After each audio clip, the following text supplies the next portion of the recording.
This week on Things Unseen, we've been reflecting on some of the New Testament words that help us to understand and to enjoy the Lord's Supper.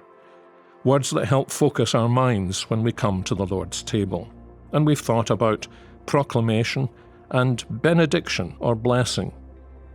Today's word is participation, or if you prefer, communion.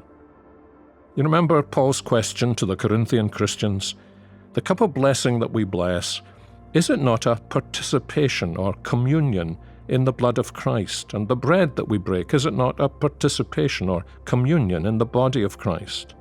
Because there is one bread, we who are many are one body, because we all partake of the one bread. I'm sure you know that the Greek word that lies behind the word participation or communion is koinonia. It's the word for fellowship, communion, sharing in something. So Paul is saying that when we receive the supper, we are sharing in, we're having communion in the Lord's body and blood. But what does that mean? Well, he's obviously echoing here what Jesus said when he instituted the Lord's Supper. He gave the disciples the bread and the wine and said, "This is my body, this is my blood of the covenant, which is poured out for many for the forgiveness of sins." And what did he mean by that? I think the best way to think about this is not to leap to conclusions, something we're tempted to do because this question has proved to be controversial, but to build up our answer step by step. So first of all, I think it should be clear at the outset that Jesus wasn't identifying the bread and wine with his body and blood. His body and blood were present at the table. The bread and the wine were in his hands. It must have been obvious to the disciples that they weren't one and the same. So then, what he was saying was something like this. Here at this table, what I give you expresses my love for you. This bread and wine represent me. They express me as incarnate in flesh and blood. And so, when I offer you this bread and wine, I'm offering you nothing less than myself. And correspondingly, when you eat and drink, you are accepting me, receiving me, taking me, trusting in me, the incarnate Son of God. And doing that because you know I am the one who sheds his precious blood for you to bring you forgiveness of sins. So what Jesus was saying was this. Listen, loved ones, in this ritual, in this little drama, just as by eating the Passover lamb, you expressed your share in the Exodus, so now by taking the bread and the wine, you're expressing your share in the new Exodus I'm going to accomplish. You're actually expressing your share in me.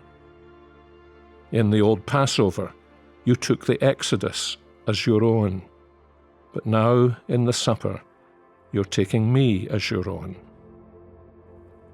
Remember how in John 6, Jesus said that unless we eat his flesh and drink his blood, we have no life in us. And he had earlier explained what he meant by eating and drinking as coming to him, believing in him, having communion with him. And it's exactly the same here. So how does that help us understand what we're doing at the Lord's table? Well, I think the New Testament wants us to understand that we're not just eating bread and drinking wine, nor are we just trying to remember what Jesus did for us. The bread and the wine are not merely aid memoirs to us, helping us to think about how Jesus died for us. If that were the case, then the supper should really have been described as a time of reflection. But it's more, it's a time of communion. It's Jesus offering himself to us by means of these love gifts of bread and wine, and saying, "Come to me, and you will find rest. Receive me, trust me, love me, enjoy being with me, have communion with me." So just as a man may take a ring out of a box and offer it to a woman as a way of saying, "I love you, body and soul, I love you, and I offer myself to you to be your husband. Will you receive me and welcome me?"